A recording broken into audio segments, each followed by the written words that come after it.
Aujourd'hui, on se retrouve pour une nouvelle vidéo qui ne sera pas consacrée à la publicité en ligne, mais à l'efficience. Si tu es entrepreneur, tu sais que gagner du temps est important. C'est pour ça que je vais te partager les 5 outils qu'on utilise le plus chez Benenvik. Le premier outil indispensable chez Benenvik, c'est Slack. Slack, c'est une messagerie instantanée qui va te permettre de traiter différents sujets en simultané grâce à des canaux. Dans ces canaux, tu vas pouvoir choisir les personnes que tu inclus. Ça évite de parler et d'ennuyer toute l'agence avec des sujets qui ne les concernent pas. Donc tu peux créer par exemple le canal studio où tu vas mettre juste les personnes qui s'occupent des créas et donc de la partie studio. Un canal client où tu vas juste mettre les médias buyers par exemple. L'idée, c'est de segmenter un maximum les échanges pour éviter d'avoir des boucles de mail à rallonge. Également, ça te permet de transférer des fichiers en instantané ou encore de créer des appels s'il y a des personnes qui sont en télétravail et d'avoir l'information rapidement. Le deuxième outil indispensable et qu'on a implémenté fin 2021, c'est Notion. Notion, c'est une base de données qui va te permettre de regrouper toutes les informations essentielles au bon fonctionnement de ton business. Ça peut être la liste de tes clients, ça peut être un wiki de ressources, ça peut te permettre de créer des tableaux de création de contenu. Par exemple, je m'en sers pour écrire mes posts LinkedIn en avance, choisir les contenus des vidéos YouTube et garder une trace de tout ce qui a été fait.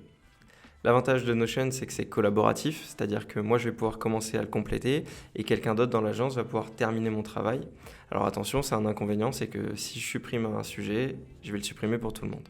C'est un petit peu mieux que Trello pour s'organiser parce que c'est beaucoup plus complet, on va avoir beaucoup plus de fonctionnalités. Si tu as peur de t'en servir parce que ça peut vite être une usine à gaz, tu as des templates en fonction des thématiques, notamment pour les to-do list si tu travailles avec tes to-do. Tu as même des modules pour implémenter Google Calendar et donc avoir en vue directe ton calendrier. Imaginons que tu fasses ta to-do avec au-dessus dans le header ton calendrier. Ça te permet de choisir les créneaux auxquels tu vas travailler. Donc si tu as un business en croissance, je te conseille réellement d'utiliser Notion parce qu'il va te permettre de mettre en place et de répertorier tous les process dont tu as besoin pour avancer sur le long terme. Le troisième outil dont on sert régulièrement, c'est Toggle. Alors ça ne doit pas te parler, Toggle c'est un outil qui va te permettre de chronométrer le temps que tu passes sur des tâches. Chez Benenvik, on facture au TJM, donc au taux journalier, et par conséquent on est obligé de chronométrer le temps qu'on passe sur un client. Toggle va nous permettre de créer des dossiers clients. Donc demain je travaille sur un client A, je lance mon chrono.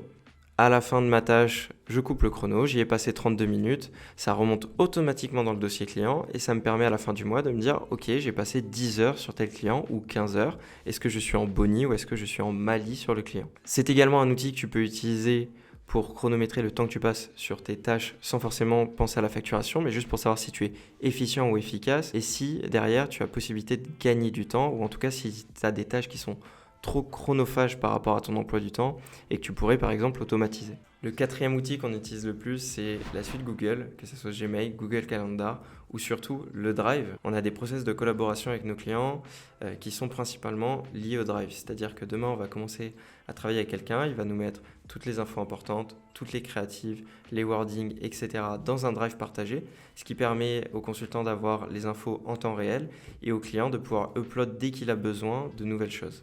En ce qui concerne Google Calendar, l'avantage c'est que ça nous permet de mettre des créneaux récurrents, notamment pour les weekly ou les points hebdomadaires, avec des visios si on a des personnes en télétravail, ou tout simplement pour les rendez-vous clients. Ça a un avantage comparé à Zoom, c'est que c'est 100% gratuit, on n'a pas de limite de durée d'une demi-heure comme sur Zoom. Également, ça évite d'envoyer un mail avec un lien où la personne doit cliquer, télécharger Zoom ou se connecter via le navigateur. On perd du temps, c'est pas très fluide. Google Calendar, on clique sur le lien, ça ouvre une pop-up dans le navigateur, on est directement dans la visio.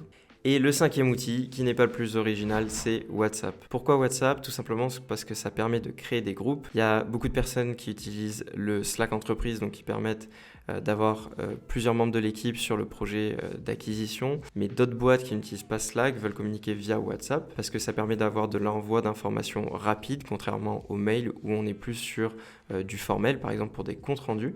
Mais si on a besoin d'avoir un retour sur un test qui a été effectué la veille, si on a besoin d'envoyer un message comme quoi il y a une urgence, WhatsApp est très utilisé par nos clients. La seule problématique, c'est que ça veut dire qu'il faut traiter de l'omnicanalité, donc il faut toujours regarder si on a des retours sur WhatsApp ou sur Slack ou par mail.